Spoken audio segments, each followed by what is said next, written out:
प्रदेश अध्यक्ष बीडी शर्मा ने कांग्रेस पर सियासी हमला किया है। बीजेपी के सांसद ने कहा कि अरुण यादव द्वारा फुहड़ शब्दों का उपयोग करना ये अत्यंत दुर्भाग्यजनक है। साथ ही बीडी शर्मा ने कमलनाथ के गदा को डेकोरेशन बोलने पर भी बयान दिया है। उन्होंने कहा कि ये कमलनाथ की यहाँ पर भूल भावना है।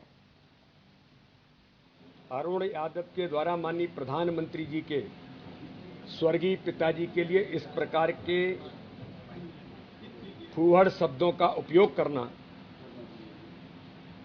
ये अत्यंत दुर्भाग्यजनक है। मैं इसकी कड़ी प्रतिक्रिया दे सकता हूं,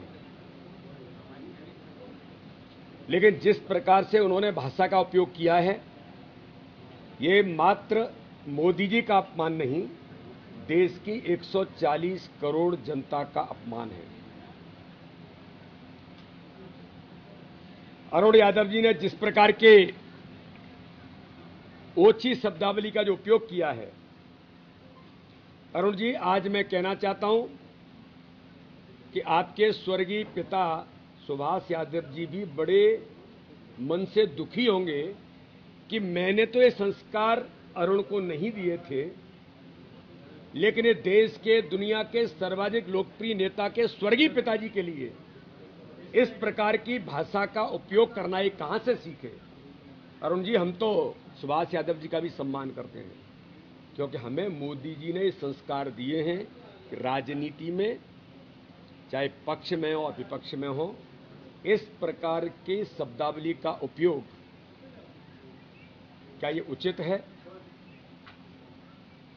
और मैं तो कहता हूं कि आज आपने इन शब्दों का जो उपयोग किया है ये आपके नेता राहुल गांधी जी ने शायद आपको ये संस्कार दिए होंगे, और इस प्रकार की भाषा से ये सिद्ध होता है कि कांग्रेस का चरित्र क्या है, कांग्रेस के संस्कार क्या है। कमलनाथ जी ने जो उनकी मन की वास्तविकता है या कांग्रेस का धर्म के प्रति, आध्यात्म के प्रति जो मूल भाव है उसको व्यक्त किया है कि गदा के बारे में शायद वो नहीं समझ सकते कि गदा की भूमिका क्या है। हनुमान जी के हाथ में जो गदा है उसका अर्थ क्या होता है, उसका भाव क्या होता है, वो इसको डेकोरेशन की वस्तु ही मानते हैं। जिस प्रकार से कांग्रेस का नेतृत्व दिग्विजय सिंह महिला को टंचमाल कहते हैं, कमलनाथ जी महिला को आइटम कहते हैं, तो आज कमलनाथ जी ने हनुमान जी के उस गदा को सजावट की वस्तु कह दिया है। यह उनका मूल भाव और मूल चरित्र है। यही चुनावी हिंदू है, और यही इस प्रकार के समय पर अपने आप को दिखावा करके पर्दे के पीछे कुछ और है और पर्दे के बाहर कुछ और है।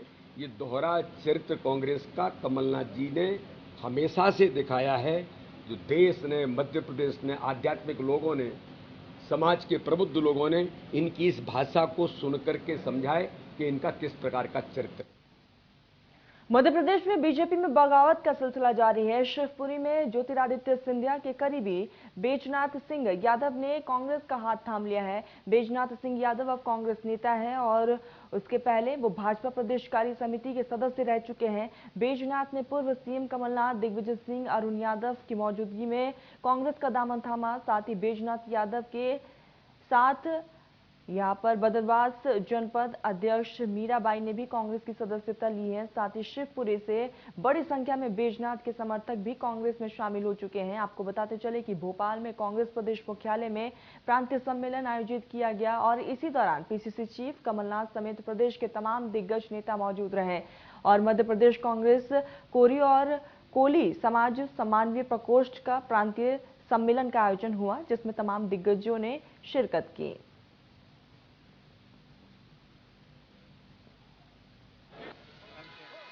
प्रदेश में 2 बार महामंत्री रहा। राजा साहब के पूर्ण आशा के साथ, ईमानदारी के साथ जो प्रदेश के निर्देश मिलेंगे उस पर खरा उतरूंगा और मैं हर काम में कांग्रेस के साथ दूंगा।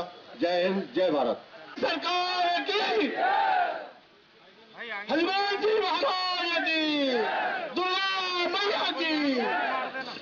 सम्मानित मंच पर विराजमान मध्य प्रदेश कांग्रेस के अध्यक्ष, परम आदरणीय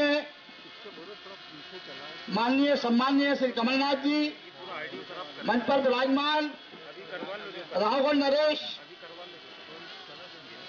पूर्व मुख्यमंत्री परम आदरणीय सम्माननीय श्री दिग्विजय सिंह साहब, साथ में पूर्व केंद्रीय मंत्री अरुण भैया, पकड़ लेंगे आज। युवा हेडर सम्राट माननीय श्री जयवर्धन सिंह जी की कार्यशैली से मैं प्रभावित होकर के अपने समस्त साथियों के साथ आज कांग्रेस ज्वाइन कर रहा हूं। मैं भारतीय जनता पार्टी के रीति नीति से परेशान होकर के, करनी कथनी से परेशान होकर के आज मैं पार्टी ज्वाइन कर रहा हूं और मैं घोषणा करता हूं कि विदेशी जिला की 5 सीटें पर काम करूंगा, 5 सीटें कांग्रेस को हासिल होंगी। जय हिंद, जय भारत। चलिए तो खबरों में आगे बढ़ते थे। दमोह स्टोरी को लेकर मध्य प्रदेश में सियासत जारी और इस बार पूर्व सीएम कमलनाथ का बड़ा बयान इस पर सामने आया। उन्होंने दमोह मामले में बिना सही जांच के बुलडोजर की कार्रवाई को गलत ठहराया है। उधर धर्मांतरण पर पूर्व सीएम दिग्विजय सिंह का कहना है कि बुलडोजर कौन से नियम के तहत चल रहा है। दोनों का बयान एक एक करके आपको सुनाते हैं।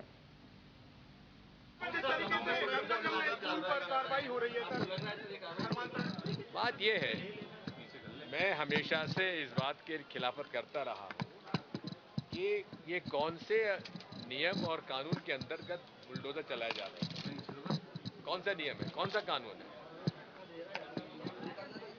जांच के किसी बुलडोजर चला दे, ये बहुत गलत है और ये किस लक्ष्य से, किस उद्देश्य से किया जा रहा है, ये समझने की बात है। इसका सोर्स क्या है, ये क्यों इस पे उलझे हुए हैं।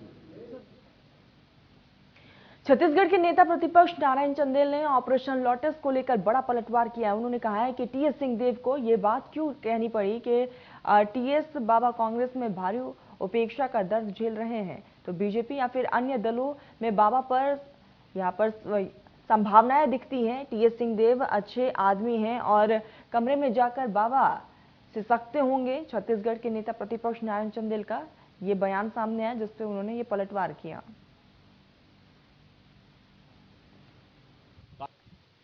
बाबा को ये कहने की आवश्यकता क्यों पड़ रही है? बाबा को ऐसी क्या स्थिति पैदा हो गई जो इस बारे में सफाई दे रहे हैं? जिसको देखिए, भारतीय जनता पार्टी हो चाहे अन्य राजनीतिक दल हो, बाबा में कोई संभावनाएं दिखती होंगी ना। बाबा को इस प्रकार के बयान की आवश्यकता क्यों पड़ी, सार्वजनिक बयान की? मुझे लगता है कि बाबा कांग्रेस में भारी उपेक्षा का दर्द झेल रहे हैं और हो सकता है बेचारे सार्वजनिक बयान नहीं कर सकते, अच्छे आदमी हैं, कमरे में जाकर के सिसकते होंगे।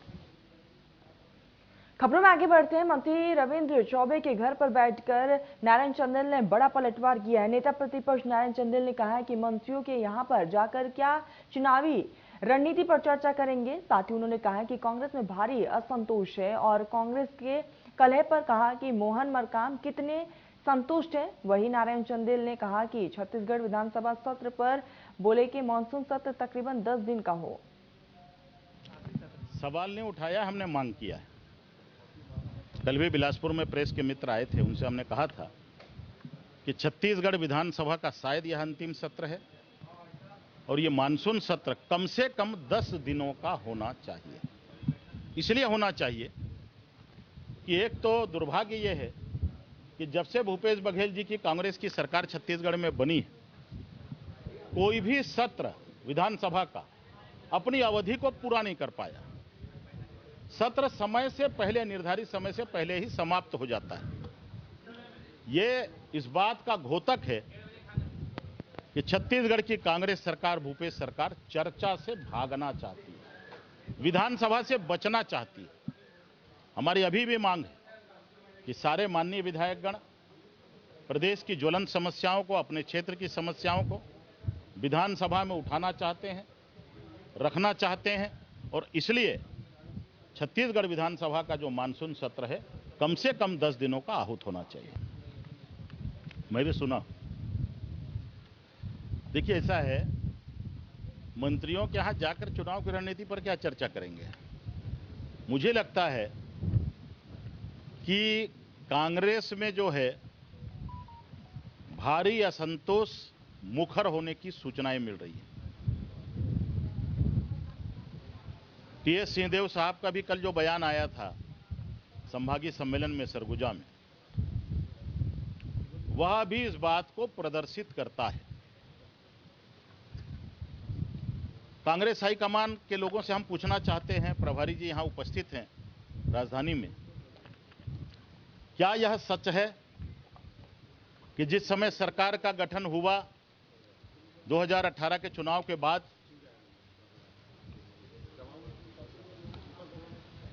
तो 2.5 साल का कोई फार्मूला था क्या? कोई एग्रीमेंट हुआ है क्या स्टाम्प में? किन किन गवाहों के सामने एग्रीमेंट हुआ था? क्या कांग्रेस का राष्ट्रीय नेतृत्व इस बात को बताएगा छत्तीसगढ़ की जनता को कि 2.5 साल का कोई फार्मूला तय हुआ था कांग्रेस के अंदर में कि कौन नेता रहेगा? छत्तीसगढ़ की जनता इस बात को पहले जानना चाहती है। उसके कारण छत्तीसगढ़ को नुकसान हुआ, राजनीतिक अस्थिरता यहां पैदा हुई, कुर्सी बचाने की होड़ लगी रही और उसी से असंतोष के स्वर उभरे हैं कांग्रेस के अंदर में। मैं आपको कहना चाहता हूं, आज मैंने मोहन मरकाम जी का बयान पढ़ा भी है और सुना भी है। मोहन मरकाम जी प्रदेश कांग्रेस कमेटी के अध्यक्ष हैं, हमारे साथ विधानसभा में बैठते हैं। मोहन मरकाम जी से मैं पूछना चाहता हूं कि पहले वो ये बता दें कि वो कितने संतुष्ट हैं, कांग्रेस में उनकी क्या स्थिति है। पिछले विधानसभा के सत्र में उन्होंने अपने ही भूपेश सरकार के ऊपर आरोप लगाया था कि कोंडागांव जिले में 7 करोड़ रुपए का डीएमएफ घोटाला उनके क्षेत्र में हुआ है, उन्होंने आरोप लगाया था। तो इस बात को आप समझ सकते हैं, जब प्रदेश कांग्रेस कमेटी का अध्यक्ष संतुष्ट नहीं है तो विधायकों की क्या स्थिति। चलिए, तो इसी बीच शुरू कर लेते बड़ी खबर का। तो इस वक्त की बिग ब्रेकिंग आप तक पहुंचा रहे हैं। तो इस वक्त की बड़ी खबर आपकी टीवी स्क्रीन पर है। 16 जून से छत्तीसगढ़ कांग्रेस का विधानसभा स्तरीय प्रशिक्षण शिविर हो रहा है और आपको बताते चले कि बूथ प्रबंधनों को लेकर यहां पर ट्रेनिंग दी जाएगी और ऐसे में कल से इसकी शुरुआत हो रही है और 16 जून को सुबह 10 बजे पाटन से इसका शुभारंभ होगा। प्रशिक्षण शिविर का दूसरा सत्र जो है वो 17 जून को होगा। 17 जून को रायपुर में होगा कार्यक्रम और ऐसे में प्रशिक्षण दिया जाएगा। आने वाले समय में चुनाव भी है, चुनाव के लिहाज से ये प्रशिक्षण, ये ट्रेनिंग जो है अपने आप में बेहद खास हो जाती है। तो 16 से इसकी शुरुआत, यानी कि कल से इसकी शुरुआत हो रही है।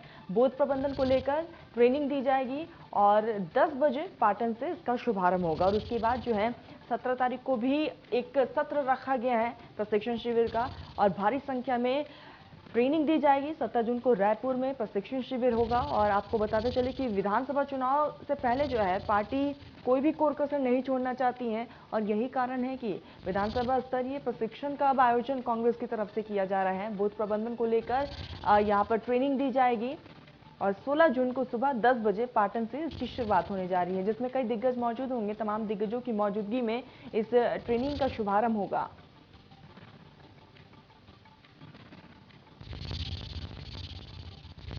चलिए, तो इसी पे चुका लेते बड़ी खबर का। तो इस वक्त की बिग ब्रेकिंग आप तक पहुंचा रहे हैं। तो इस वक्त की बड़ी खबर आपकी टीवी स्क्रीन पर है, जहां पंकज अग्रवाल को बड़ी जिम्मेदारी सौंपी गई है। ये बड़ी खबर आ रही है, जहां पर भारत सरकार विद्युत मंत्रालय के सचिव बनाए गए। एक नई जिम्मेदारी और एक बड़ी जिम्मेदारी सौंपी गई है।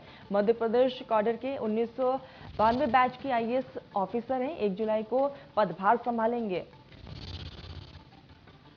तो अभी रक्षा मंत्रालय में अतिरिक्त सचिव और महानिदेशक अधिग्रहण का पद संभाल रहे हैं और ऐसे में आने वाले समय में एक बड़ी जिम्मेदारी उनके कंधे पर है। पंकज अग्रवाल को एक बड़ी जिम्मेदारी सौंपी गई है। तो 1992 बैच के आईएएस ऑफिसर हैं, भारत सरकार विद्युत मंत्रालय के सचिव होंगे और ये नई जिम्मेदारी दी गई है। आपको बताते चले कि मध्य प्रदेश कैडर के 1992 बैच के आईपीएस ऑफिसर 1 जुलाई से नया पदभार संभालेंगे।